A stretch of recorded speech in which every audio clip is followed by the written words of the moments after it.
إسلامنا كانت قسيس يا أستاذ أنا جول لك كريستانا هريوتا يدون كبا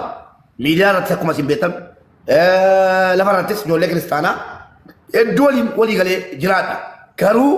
أنما أكنا جلتا يوفراونا تاتي مالي isin nageenye ustaazota keenya isaa isin waan isin nageenye danuu jira waan inni dubbatu ijoollee waraabdee obboleessa waan ta'eef keessaan natti ergite garaana guddi isin galee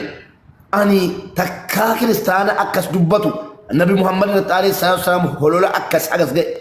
holola akkasii dubbatu an takkaa biyya dunyaarratti angara kootiin yoo tarii afaan hin beekneen ta'e malee afaan hin beekuun nama akkas xiqqeessi argee hin beeku arrabsuu taatiifanii malee viidiyoo isinii baasuu hin danda'a ijoollee waraabanii naa ergu jechuudha. نبي محمد أكسي نبي محمد أكسي نبي محمد أكسي جدي جنان جد أجرا ملكون تكفى نانو نيكي ستدلتي نانو ونكسي قوسا مميت تكو جدا لما فان ماتين رادلتس ماتين كي ساديميو كي چرچيرا كيو كي مو انتنا جدو ميت مجان وان بربادي قبا سيدي قالي وان حاجو مي قبا كناف kana mantasa imeran warra mantakan berarti si menjira kana mantasa girosati anobolesa dan tasati jadi callise miti ergammo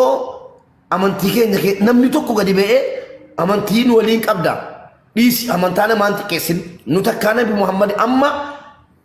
calliftanii ilaaluun bor gatii nama kafalchiisa mucaan kun gatii nama kafalchiisuuf deemaa jira maaliifi ijool amma mucaan kuni mucaan kun amma bakkeedhaaf akkasitti dubbatee akkasitti nagaan ba'ee nagaan galaa jira bor warri amantii kan biraa yoo gadi ba'anii kanaa ol jedhanii eenyu nurraa dhorga kanaafuu warri turkii jirtanu handaqaa harkaan qabaa balaatti galaa ilmoo keessanirraa barumsa keessanirraa addaan qitaa isiniin jedhaan jiru seeraan tokkoffaa mucaan kun seera guuttatee biyya turkii keessa hin jiru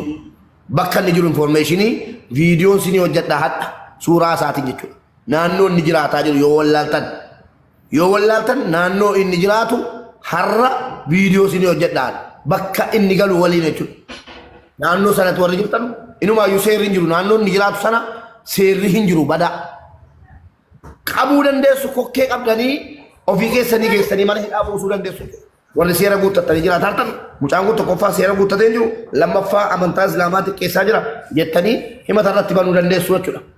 amantaa keessan anattin dhiibina mubaarak obboleessa maali nurraa qabarettanu an obboleessummaa wajjin hin qabuun erga gaafanni